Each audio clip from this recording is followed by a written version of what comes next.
Dr. Carlita Moore, the Vice President of Programming for the American Association of Blacks in Higher Education, AABHE. Welcome to Breaking Barriers, Black Men and Mental Health webinar. We will first begin with a welcome from our illustrious President, Dr. Shawani Howard-Baptiste. Good morning or good afternoon, wherever you are. Thank you so much, Dr. Moore, for the introduction. My name is Shawani Howard-Baptiste, and I serve as your president for the American Association of Blacks in Higher Education. This is a timely topic, and I am so grateful that we have so many professionals and colleagues and friends that are willing to engage in this conversation, but also from a critical perspective, so that we walk away with more knowledge, more insight, and more resources. So I am grateful to our colleagues. I know Dr. Moore is going to introduce them, but we have a phenomenal panel and program for you. So get your notebook ready. Mine is here. I'm ready to take notes. So again, feel free to utilize the chat. We will be sharing this recording shortly after, so be on the lookout for that at a later date and time. But thank you so much, Dr. Moore, and we look forward to the conversation.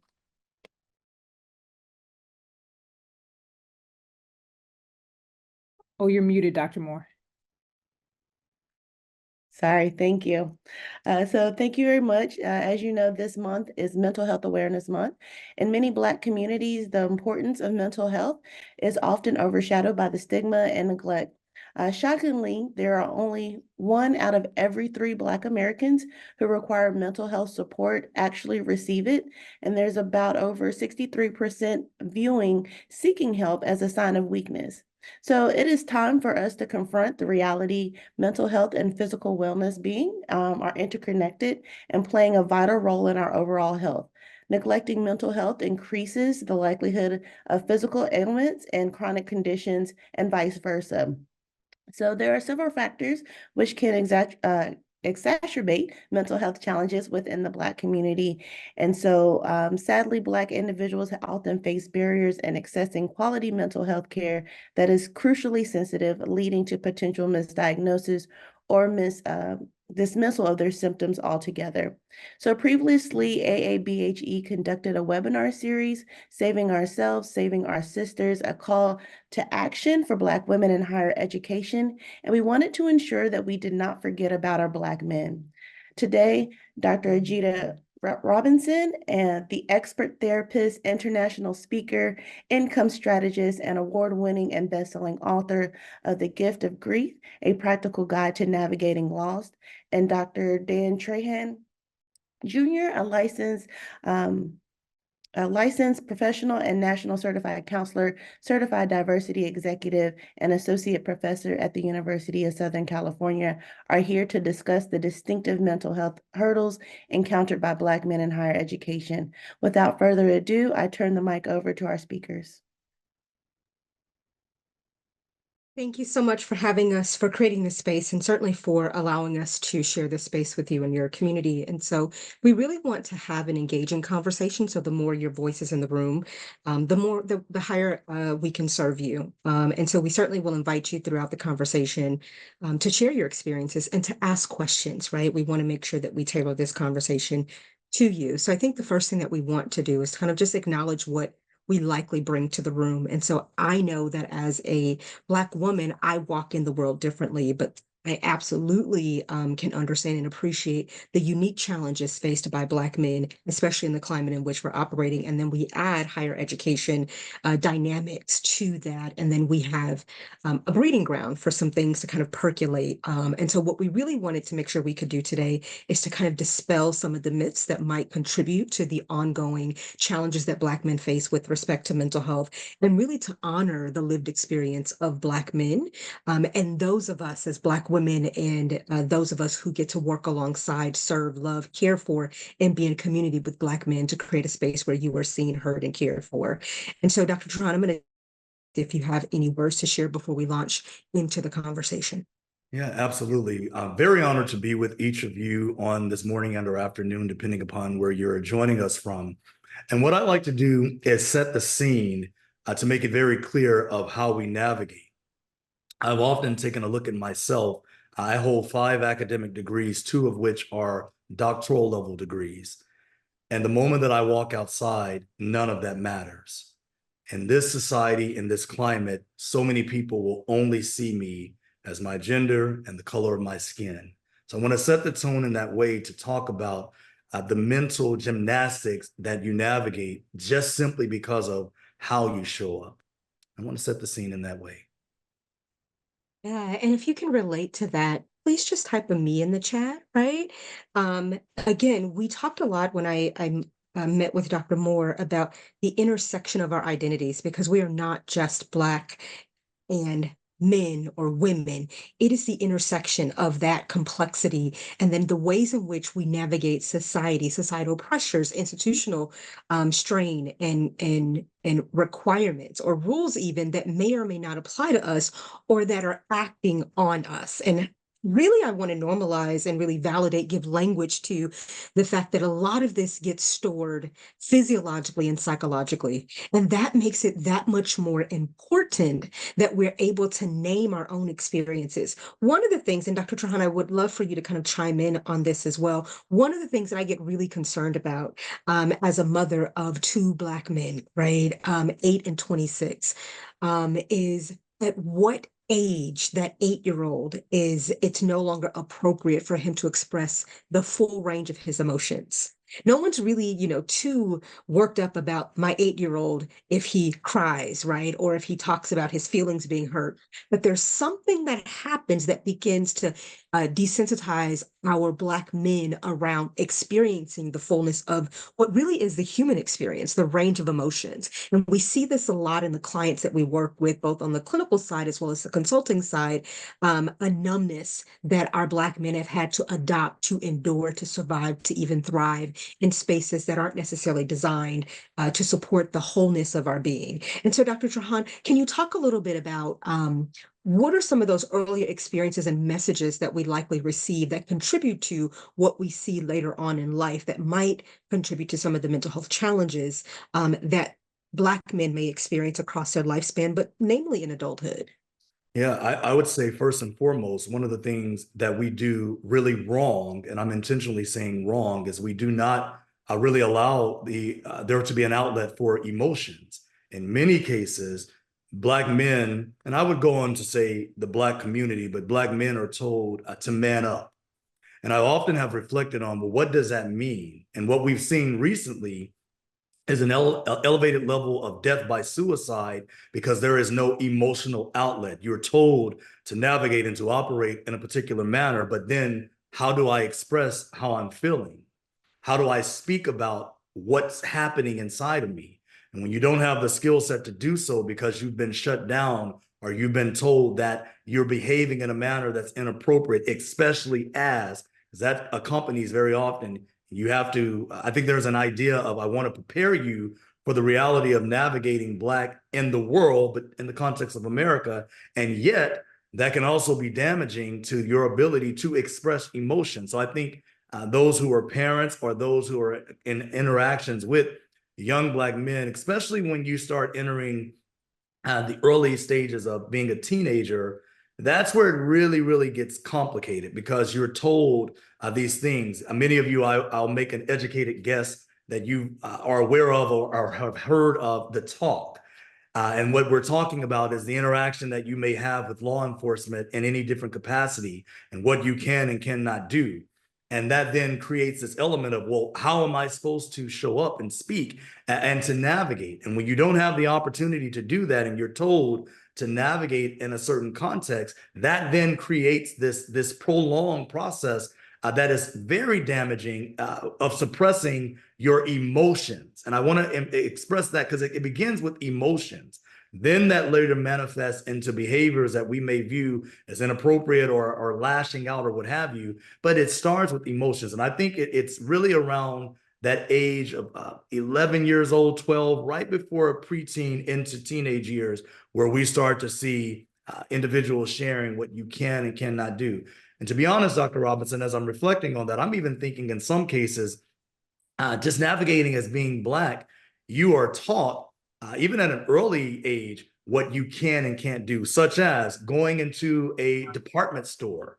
And I see this so often, parents keeping their children right next to them, telling them, you can't do this, you can't do that. Well, where other counterparts are able to explore freely. I think that begins the foundation of what later on constrains your ability to express emotions, which later on turns into a vast array of mental health challenges that one may face.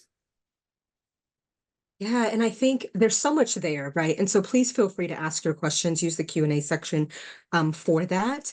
And then logistical questions, I trust that your team will handle that part. But there's so much there that you've kind of mentioned, and I want to kind of just affirm some things, right?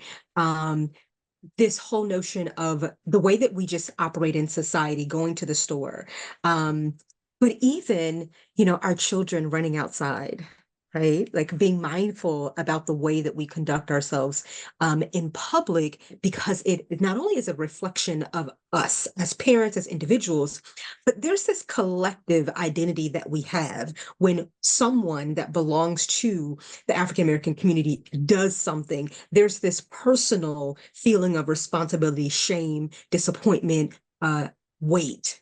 And that actually works to our advantage when we're able to advocate and leverage collective resilience and community.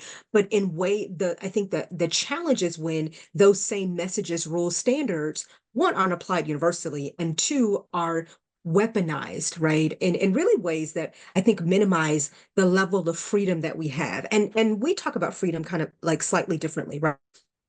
Freedom being able to kind of walk in the world unburdened without worrying about the type of experience we might have, whether it's in a store or at work or at a healthcare provider.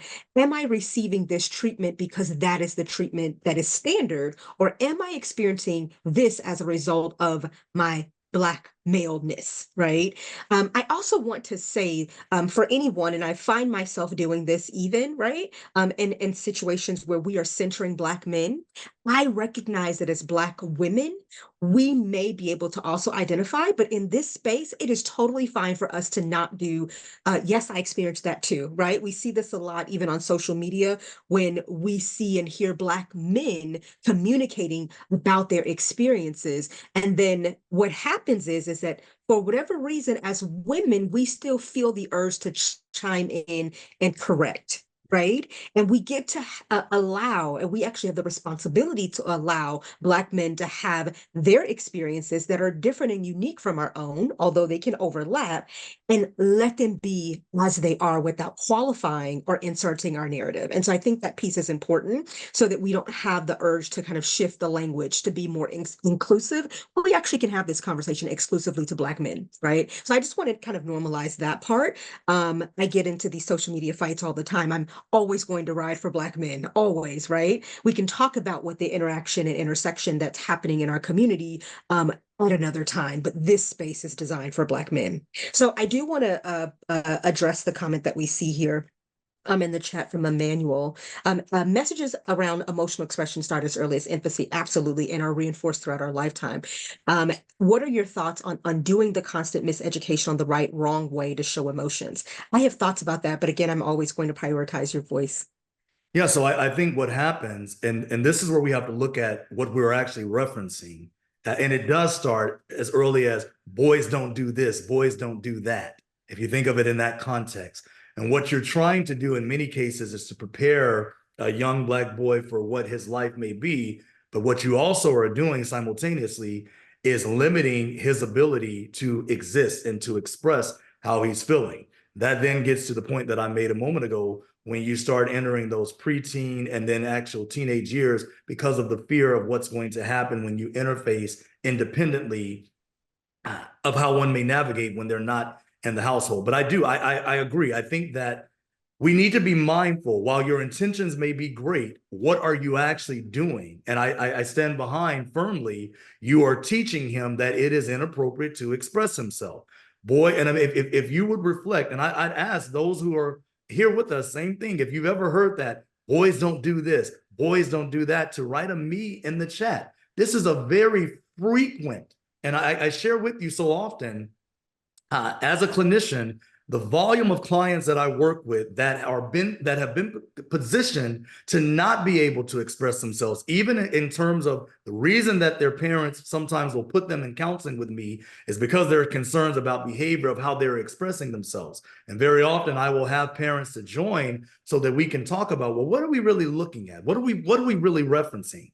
And so I stand behind, we should deconstruct this idea. While your intentions are great, I think you are also reinforcing a mindset of, I am not supposed to express myself in this way, whatever this way may be. And so I have no outlet. And the danger of that later on is that when you are in a position where you don't know how to express yourself and you are now confronted with a host of different things that may accompany growing up being Black, now you don't know how to deal with that. And so then the damage of that is suppressed memories, suppressed thoughts that exist, and then later on, potentially even more serious diagnosable disorders because you don't know how to express yourself emotionally. Yeah, and we're talking about the cumulative impact of unprocessed and maybe unnamed trauma, right?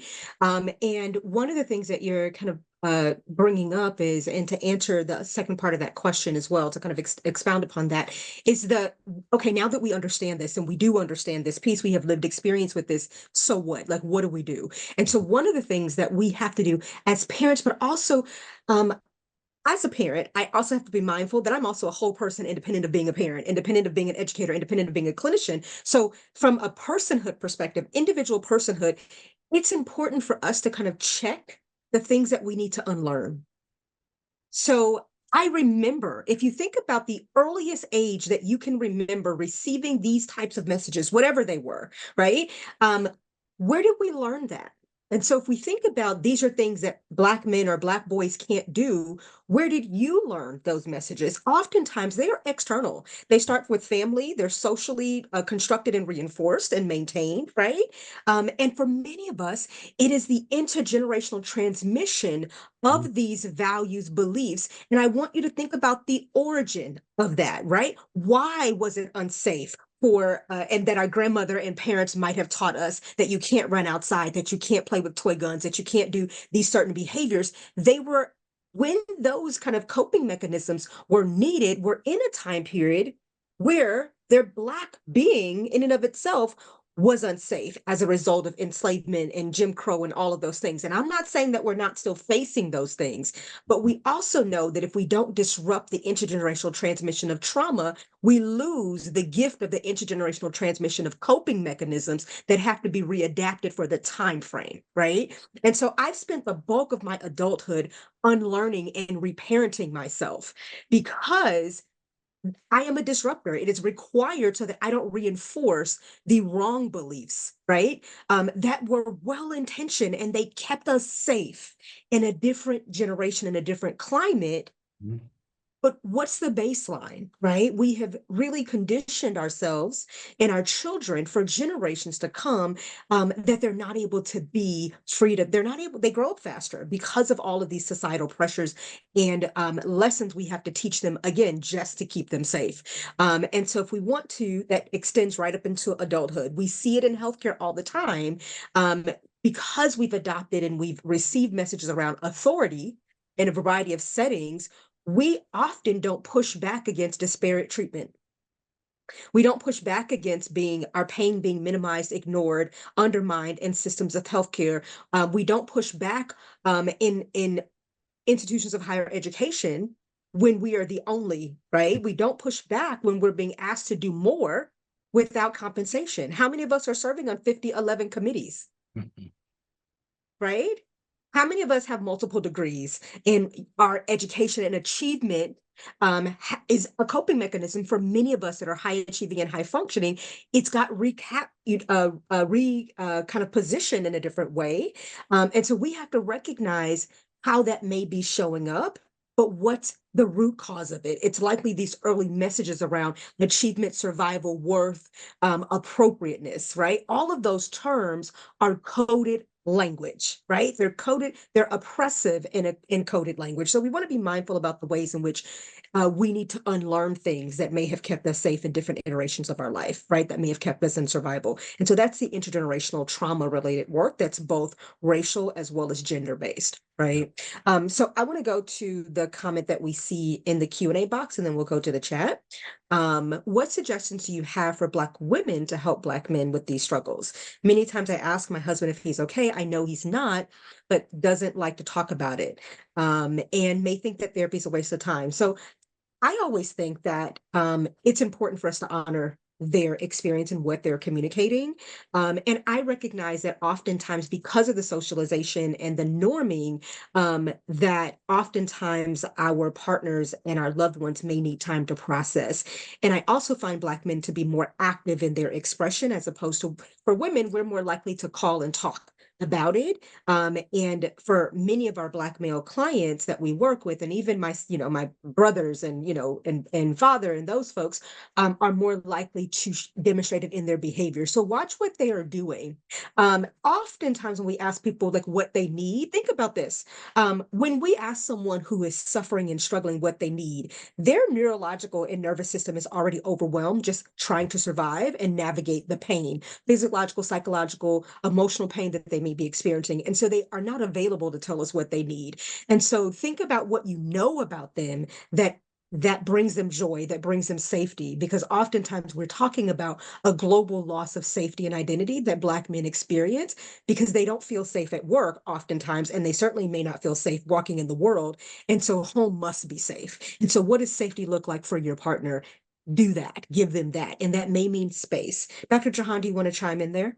Yeah, I do. In fact, I just had a case on Wednesday of this week where this exact thing came up, and I was talking with the client about how to create the space where there can be a level of vulnerability. I will make it simple. Listen.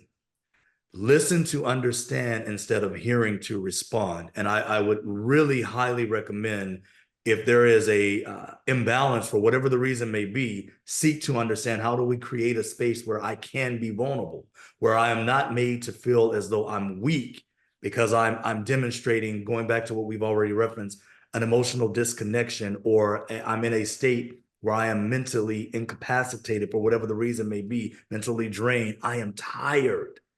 But I can't show that, because if I show that, then I appear to be weak. If I show that, I appear to not be able to take care of my family. If I show that, I appear to be in a state where you may be looking elsewhere. So I would rather hide it than to demonstrate it. We have to listen to understand and seek ways in which to create a space where I can be open, honest, vulnerable, and you not throw that back in my face, and you not make me feel as though I am less than. That's what's needed. If that does not take place, then more likely than not, I will hold it in because I don't want to deal with that as well at home, to Dr. Robinson's point.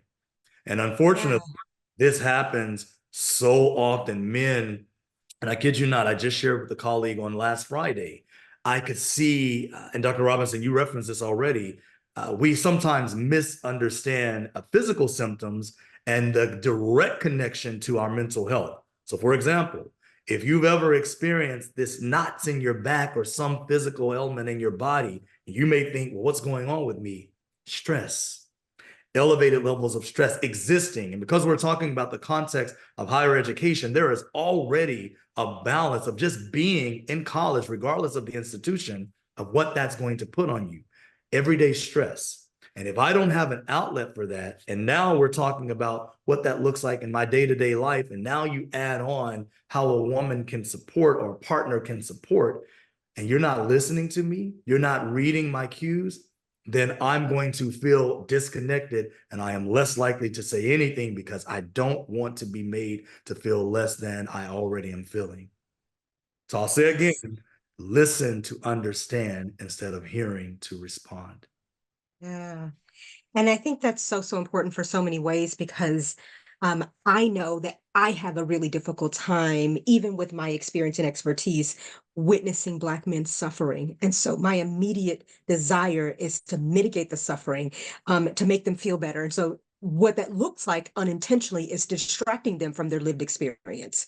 And so, that is a way of dishonoring. And so that means that I have to adjust my posture and acknowledge my own discomfort with sitting alongside someone, my partner, someone that I care about, even if they're a friend or a colleague. That's really difficult to bear witness to. And even in that space, do not center yourself. And so that means that you have to have a level of self-awareness, and a level of emotional intelligence and self-care so that you can sit alongside, right? Because sometimes we find that we just need someone to be in company with us that can be a co-conspirator, to say, you know what, I may not need to talk about it, but I need to be seen.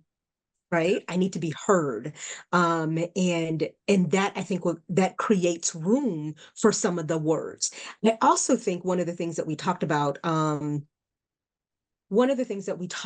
earlier, we've kind of, been talking about, is trust Black men when they tell you what is happening for them.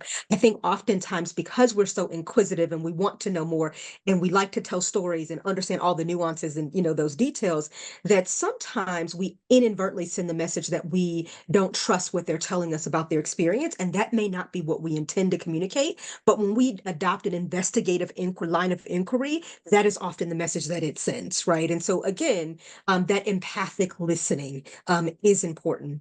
I do want to also address that we have some really great questions. Thank you all for asking great questions and engaging. Thoughts about how Black males connecting to their emotions will help Black males reconnect to their overall humanity? Yeah, that's a great question. I love that question. I believe that. So this gets back to training and being able to understand that it is safe to do so. What needs to happen in many cases, and so I'm going to throw in something to help connect with this question. I'm going to make an educated guess, but I never like to assume. Many people may not be aware of adverse childhood experiences, but if you've ever heard of that, ACEs is the abbreviation for that. What happens over time is that you get exposed to some type of traumatic event, and that event over time gets suppressed. Or another way of saying that is we normalize it as that's just how things are. So you have no emotional connection to it. I'll give you an example. I have a case right now where a father fired a gun 15 different times in the household, and the son, who I'm working with, has normalized that as I have no emotional reaction to it. Now, I want you all to think about that. 15 different gunshots in the household, no emotion to it.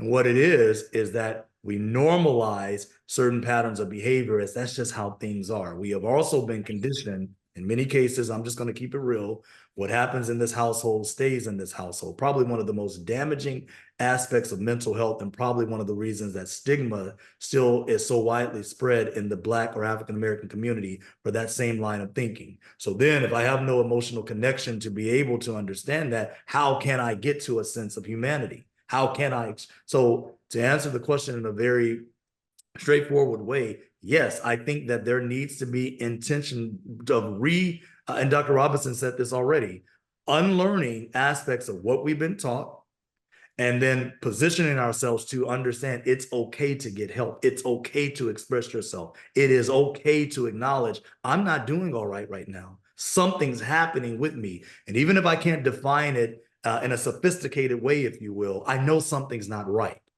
And we need to be able to create that dynamic. That in turn, by creating the space, allowing us to unlearn those systems that have been, same thing Dr. Robinson already spoke to, then that allows us to be able to understand how that will manifest later, just with existing or being a part of humanity. If we don't continue to do that, and we reinforce the existing stereotypes and mindsets, same thing with hypermasculinity, your praise for many things in that nature, it will be continuously damaging. So I think that that is what we need to be mindful of, but a lot of that is going to require unlearning really negative and maladaptive ways of being and existing, which is directly counterproductive to one's humanity and just an opportunity to just be. You have so much weight that you carry on you. And I'll go back to what I mentioned at the beginning. Just walking outside, you're aware of what's going to happen. What can I do? What can I do? What are people thinking? Getting in an Uber or a Lyft or some type of public transportation. What are people thinking about me? How am I able to just be? You may have heard here recently, American Airlines had 8 Black men escorted off of an airplane. Well, what's going on? Why is it all black men? What's going these things? And I mean, the list can go on and on and on, but humanity is damaged at that point because you can't just be because those things. So we've got to unlearn so many different systems, especially if we're going to be able to navigate present day, going back to what Dr. Robinson already referenced, because of the advancements that we have and the continuation that will come, we've got to be able to do that. But it's going to start with some unlearning, which means that, and I want you all to really catch this, we're going to have to sit in our discomfort in many cases, because that means we're going to directly challenge, in some cases, maybe even compromise elders and their way of thinking in order to make sure that the younger generation, and even those that are not growing up now, but still here, that they're able to understand their ability to operate in humanity in a certain way. If we don't do that, I am almost sure and positive that we're going to continue to see the same patterns of maladaptive behavior, a lack of emotional connection, and mental health disorders that come about. I would be remiss if I didn't throw this in right now as well, just as a way to kind of think about something else that is simultaneously happening before we get to higher ed. There is, unfortunately, and this shouldn't surprise many of you, but I'm going to say it anyway, there is unfortunately an over-diagnosis of ADHD and special education for young Black boys. And simply it's because there's a misunderstanding of how Black boys operate in many different contexts. Now, I am very clear that not all Black boys and Black men, for that matter, operate and grow up in the same foundations and so on and so forth. However, we must be aware that that also is simultaneously sending a message of how you can just exist in society when that overdiagnosis of ADHD or being put in special education, which happens to then impact how one is able to navigate at the post-secondary level. We've got to be mindful of those trends as well and speak up and stand up for those things. Many parents just accept that. And we normalize that, oh, well, that's just maybe what's happening. No, we need to be able to educate ourselves and understand, because that also is a direct attack on how you can exist in humanity or exist in society in a general way, because you are taught and conditioned that those things are normal, and it's not. Absolutely. So many amazing, amazing things there. I'm going to just moderate here for a minute. Can we go back to the piece around, I'm going to skip for just a second because it's on topic with what you were just saying, with respect to this messaging that is constantly being received around toxic masculinity, that's really being embraced by many young men today. What are your thoughts about how to help young men who are trying to find healthier alternatives to toxic masculinity? Yeah, so this is going to be an interesting position. I have done quite a bit of work on just understanding hypermasculinity, which obviously directly reinforces toxic masculinity. What's going to have to be required? And this goes back to the messages that we are sending.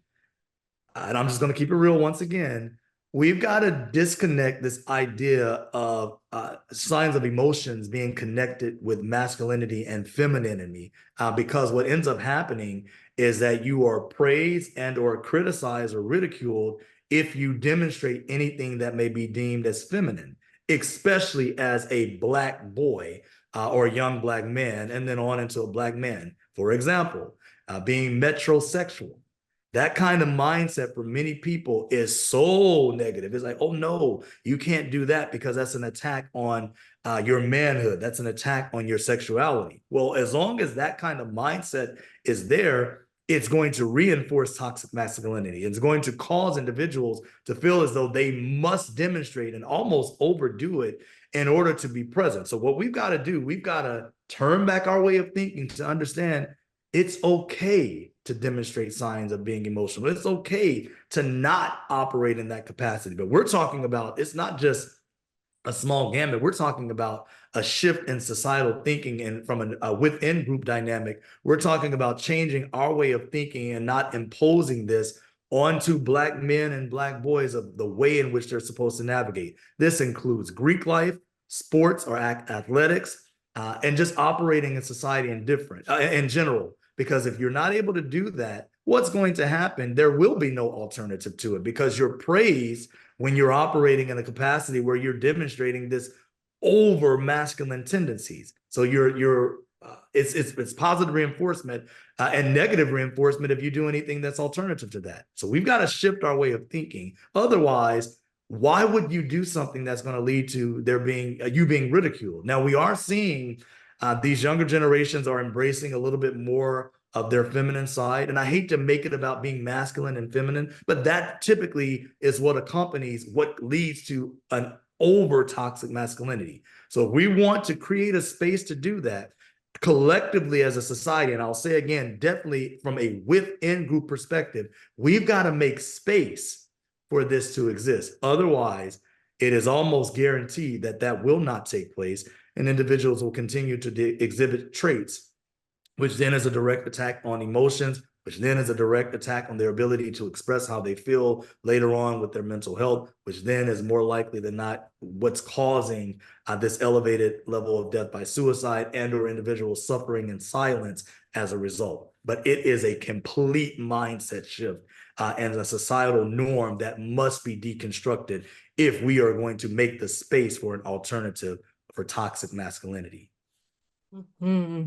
So what I hear you saying, and I hope folks take away, is there's a collective requirement for those who already have influence, right? To disrupt the ridicule, the negative messaging, right? And really to kind of, I think, be examples if we're wanting to embody new ways of being and new ways of thinking, right? And be careful to not always put something, because it's the label that's associated with what's gender appropriate or what's feminine or masculine. That's where this comes from. And so if you do anything that's deemed as a direct attack on that, then you are more likely to be ridiculed. So yeah, that's going to require a collective shift in thinking. And that does not mean, it's also going to require some education on understanding gender identity and sexual identity. That gets into a little bit more depth of what we're talking about now, but it's tied in there because we confuse those things very often. And there's this idea that if you're doing something that may be deemed as feminine, it's going to automatically lead to an alternative sexual orientation or sexual identity, which is not true. And yet many people are uneducated about that. So it does not make a space for that type of experience or even exploring different ways of being. If you think about fashion, think about music, think about what's Black, if you will, that also has to be completely collectively deconstructed. Otherwise, I stand behind, we are more likely to continue to see toxic masculinity take place because you are positively reinforced for that. Absolutely. I just want to address really quickly, there was a request in the comments. So for questions, if you could put them in the Q&A section, just because the chat moves pretty quickly. I saw a request for resources, and Dr. Trahan, if you want to kind of share any that you're aware of, but we can send some out on the back end of this training. But the question is, are there any free resources that we can share with our communities? Is there a list of licensed Black male counselors that we can refer to individuals because they're having difficulty with folks on campus needing resources to meet the needs and the demands? Any kind of thoughts or resources that you can share? Yeah, I know what typically takes place with a variety of different outlets. You can search different categories to identify providers. So that would be my recommendation. The vast majority of the clients that I work with, they have found me because they wanted a Black male therapist. So most of these outlets have criteria that you can click, and that's going to show you who those providers are.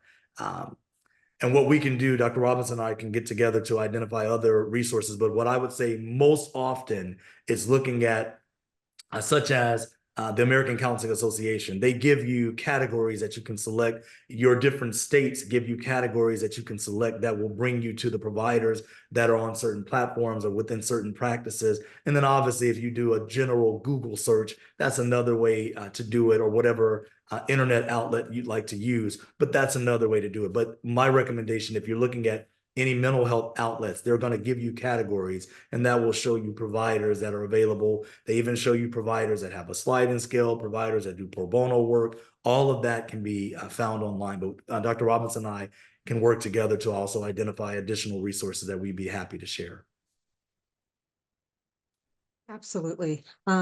So these questions, before we shift to kind of higher education more specifically, and please continue to ask your questions, both are really about teaching, but from the parenting perspective.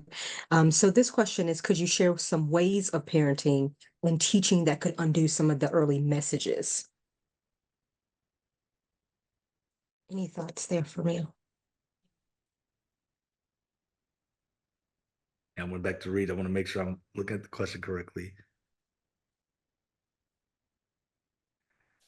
So if I'm understanding the question correctly, ways of parenting and teaching that undo some of these early messages. The way that I'm taking that question, and Dr. Robinson, I love your insight, is it's the way that you are reinforcing the message that what we're talking about are alternative ways to create space. But if you're reinforcing teaching and raising your child or in a way that creates this mindset of what they're supposed to be, then that is a direct, indirect contradiction with one's ability to be more open or to explore, going back to what we mentioned with the previous question. So I think there's an awareness of, well, am I open to what I want my child to be able to experience and explore? Or am I going to do what was taught to me and I'm going to reinforce that? So that's my takeaway with thinking about how you parent, how you teach. And I know many cases, the goal is to prepare your son or your child to be able to navigate in a society that is not post-racial, or to prepare them to be able to navigate in spaces where they are going to be evaluated simply because of how they look or their gender. So you want that, but simultaneously, you have to understand how that same teaching is preparing them not to be able to express themselves or to be open. So I think we have to look at how that directly can be in contradiction with each other, which undoes the message at that point. Dr. Robinson, I love your insight on this as well. Sure. So I think part of that includes giving our kids language to express themselves. And then also we joke about this all the time. Um, uh, Joke, but it's, you know, it's a real thing, that when we equip our kids with the range of language and the freedom to express that language, it creates a little bit more time when we are communicating with our kid, right? Because it means that we might have to let go of the language that likely was used with us because I told you so. Right. Because if we want our children to be able to effectively communicate their experiences and to share how they feel and what they think, they're going to practice on us. But it is much quicker to say, because I said so, than to give them agency and voice. And so when we check in with our kids about how their day was, we want to talk more about, like, you know, a simple example, not just what they did, but how they felt about that. Right. And then normalize saying things. You get to cry, you get to be sad. So it really is modeling, but also we are reinforcing something positive, negative, or in between. And so being intentional about what are we saying to them? And more importantly, what are we doing? Because they're going to watch what we're doing far more than what we say, especially if those things are incongruent. Yeah, and the cues from that will reinforce, well, you're telling me this, but you're showing me this, so I'm less likely to engage in that way because you're showing me it's not safe for me to do so. Or you are showing me if I do this, then the repercussion will be this, which then if we all think about that, you're less likely to do it as a result. That's the contradiction that I'm referencing. So we do have to be mindful of, am I really wanting to create this type of environment? Or am I still of the mindset, stay in a child's place, which unfortunately then manifests to ways in which you don't know how to express yourself. Now, let me give a disclaimer. I am not saying, and I know that's not what Dr. Robinson is saying either, you know, let your child run wild or do whatever, but there is a level of agency that's required. Otherwise, we're not going to undo the messages. We are absolutely reinforcing and telling them it's not appropriate, it's not safe. This is what I expect of you, and this is what I will not tolerate of you. Absolutely. And I just want to call attention to, and we're shifting to talk more about what we know is happening in higher education as it relates to Black men and mental health. I want to call your attention to, we dropped an assessment for you all in the chat for anyone that wants insight about whether or not you are experiencing burnout or racial trauma. It will give you immediate feedback that can help you, and some tips, depending on how you score, that can help you with what are some things you can do for yourself next? And so we've provided that for you all. I'll drop that link again. So as we've been having this conversation, Dr. Jahan, I'd love to kind of hear your thoughts about how does this show up in the academic setting, in the workplace setting? Do these things kind of carry over? And yeah, what are your thoughts about what we're noticing about mental health among higher education professionals?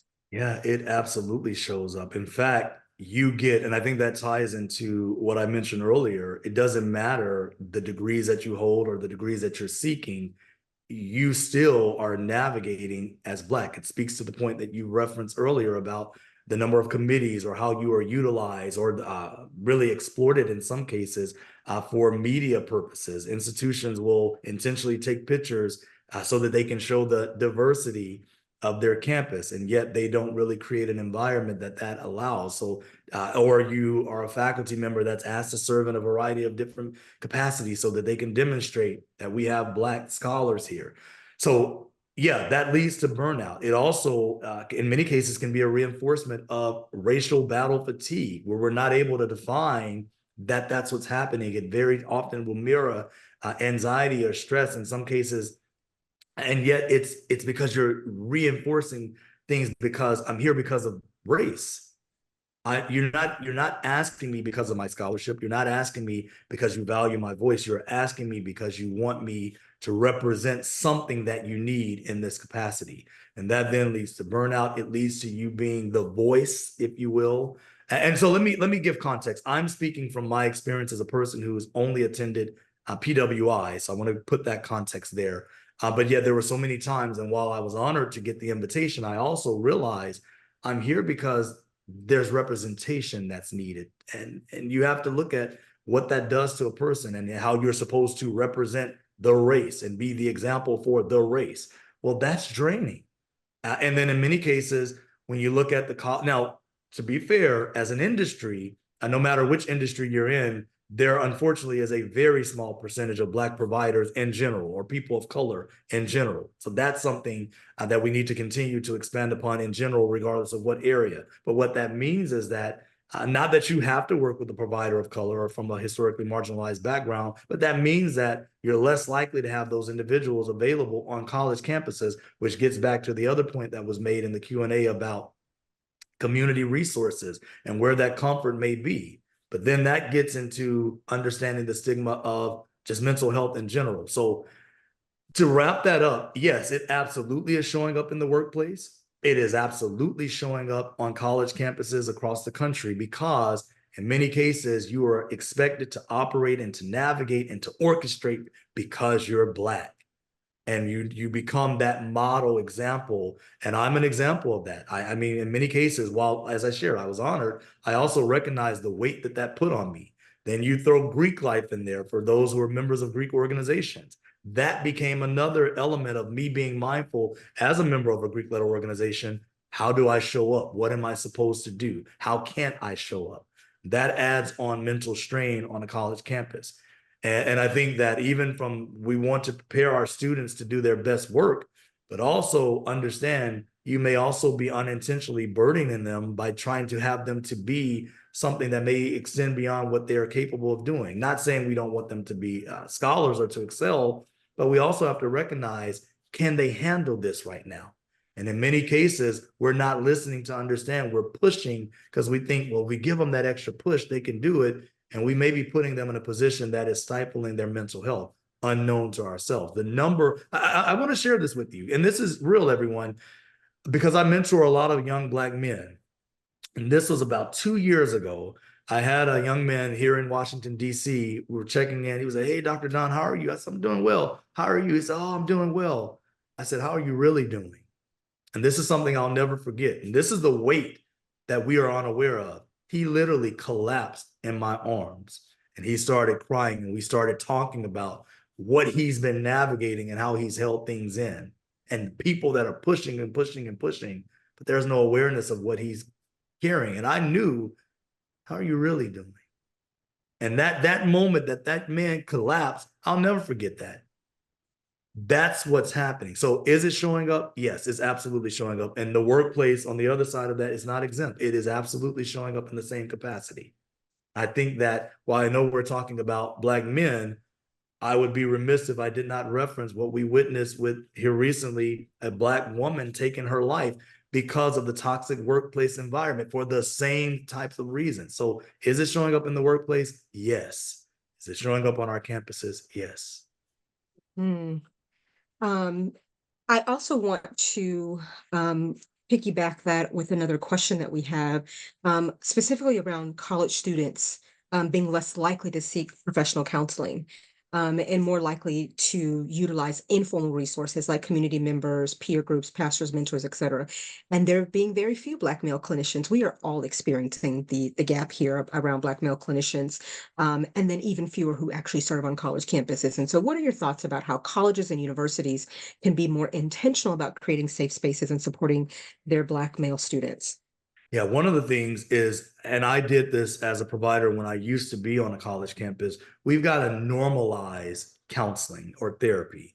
We have to make sure we're not hiding in spaces where we're disconnected from the individuals with whom need the services. They need to be able to see us as people. In many cases on college campuses, there's this idea of, well, the providers are disconnected. And I want to give Howard University, as one of the institutions I've been able to partner with, credit. What we did last year is we partnered, I was brought in along with the director of the counseling center and some community members, and we did a panel on their campus to talk about mental health. What that did that was so powerful is it normalized us as people, but it also showcased the support of who you may be working with. In many cases, I think a barrier is I don't know who they are. I don't see them. I'm not interfacing with them. And obviously, because of the work, I get it. There's this kind of level of barrier that we have to put in place as clinicians. But I also think at the same time, it's important to be seen. One of the things I used to do when I had my practice at the University of New Mexico, I made it a point to get out there and interact with the students. Same thing, it normalized them not seeing me as Dr. Trahan, but just as Don. That barrier can make a difference for them being able to know, okay, it is safe. They're people. But when that doesn't exist and they only see a bio and the bios are so sophisticatedly written, it can be intimidating for, well, what is that going to look like? Or if I seek therapy, is there something wrong with me? We've got to dismantle that way of thinking. And one of the ways to do that is to get out there and meet your students where they are, attend events where students are, talk to them, and normalize mental health. The more panels that are available on your campuses, that's going to be important. I'm going to put a plug out there because I'm going to be partnering with two young men later this year. And we're going to be traveling to college campuses to do exactly what I'm referencing because we need to normalize mental health to do that. But you connect with me on LinkedIn. That's a way in which you're going to hear about that very soon. But that's another way to make sure that we are talking actively and normalizing mental health. But if you're not doing that, if you're staying confined in the spaces, and since once again, we are aware that many providers are not going to look like us, there is a requirement also for those providers to engage and find out what are the needs of the students. You've got to listen to them. And in many cases, that's not necessarily happening in the way, which is what's leading students to not necessarily seek a connection with providers on college campuses. Another thing, which is, and I get the limitation, but I have to put it out there, many college campuses follow a solution-focused model, which means that you have limited sessions with the provider. So that's something that many students are afraid to begin that process. If I know for the academic year, I may only have 8 sessions. So am I going to be able to really open up to you in that regard? And one thing that I did, and I know it kind of worked out at the University of New Mexico, I had half of my practice in the ethnic student services, in particular, the African American student services, which allowed me to have prolonged sessions with any student, but primarily Black students. But that was something that we created that allowed students to not have that limited solution-focused model. But that is also a barrier right now. Absolutely.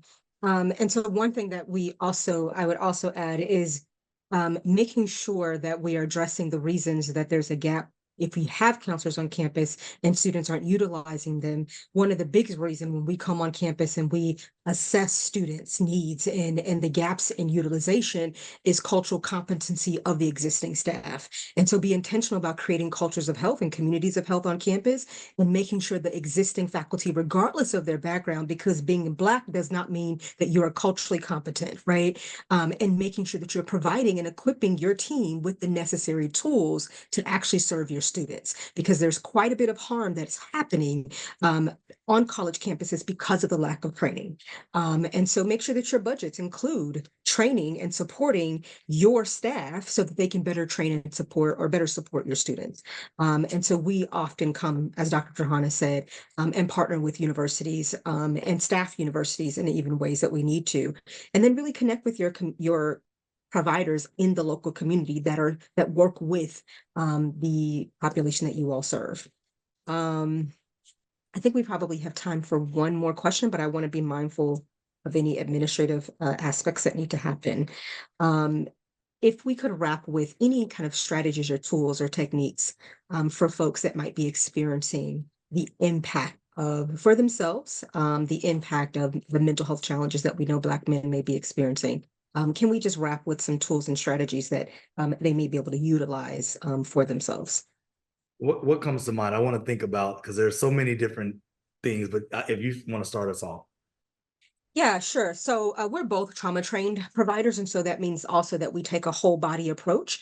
And so understand that your thoughts influences what happens in your body. And so one of the biggest things that you can do is to not disconnect yourself from what's happening in your body. Pay attention to the knots and the weights in your chest or your back and your side, and then do something about that, because many times it's not really a physical complaint, it's psychological in nature. And give yourself permission to actually name those things, and be in community. Where do you feel safe? What does safe look like? I think those are things that as a base, we always assess for. What does support look like? What does coping look like? And the dishonoring piece. I think so many of us are walking around numb and disconnected because we need to be in order to go to work, in order to parent, in order to do all the things. And so I love that intentional pause that Dr. Trahan mentioned of, but how are you really doing? You get to ask that question of yourself, right, as well, and be honest about what that answer is. Yeah, and the other thing I would add to that is I think I quite a bit use mindfulness to be very present in the moment. I think that is proven to be so powerful because it allows people to hone in on right now in this moment. Also, any form of cognitive behavioral therapy as a technique to dismantle maladaptive thinking, reframing is really important so that there's an alternative way of viewing so that individuals can just be fully present with, well, my way of thinking is what's directly driving some of the concerns that I'm having. But I would add that as well as something. But that mindfulness piece is so so important because it allows you to be present in the moment and to talk about in this very moment right now. What are you feeling? What are you seeing? What are you experiencing? That can make a major difference. And then on your respective campuses, and I think this is important, if you have a space, especially if you have an ethnic service, cultural center, or I know many campuses are trying to dismantle DEI, but partnering in those spaces to make sure that, because some students are not going to feel safe in the counseling center, but they may feel safe in those environments. So being aware of that and creating the outlet for that as well.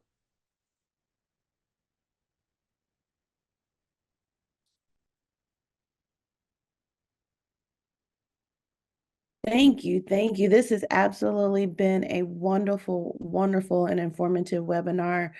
Thank you so much, Dr. Robinson. Thank you so much, Dr. Trahan. We truly appreciate all of your time, your insight, and please, everyone, make sure that you provide the feedback to Dr. Robinson and Dr. Trahan. She posted a link in the chat. If you could repost that for me to make sure individuals get that. I have absolutely been filled and will be mindful of the sensitivity to comments which could create unintended trauma. And so before I turn the mic over to Dr. Howard Baptiste, I want to encourage those who have not already done so to join AABHE. Also, for more there will be some more information forthcoming about our 2025 annual conference in the DMV area. And for those who are interested in presenting, please be prepared, get prepared with your abstracts and submissions. So when the call is given, you are ready, so you don't have to get ready. All right, so thank you so much for your time, taking the time to join us today. And Dr. Howard Baptiste, the floor is yours. Awesome. Thank you so much, Dr. Moore. And again, thank you to our panel. You all have certainly ushered in a spirit of accountability, but also have given us some really important tools to check on the young men, the young boys, and the other folks in our family with really strategic ways to support them. Thank you all for taking the time to connect with us today. I hope you all have taken notes. I know we have, and we have a level of, I think, sensitivity and preparedness that I can speak for myself that I didn't have before. So remember, AABHE is an organization for you, by you. And so if there are opportunities or ideas that you have, please feel free to reach out to anyone on our team so that we can bring more opportunities like this to you. So everyone have a wonderful day and a great weekend, and we look forward to sharing more programming opportunities and membership with you very soon. Thanks, everyone.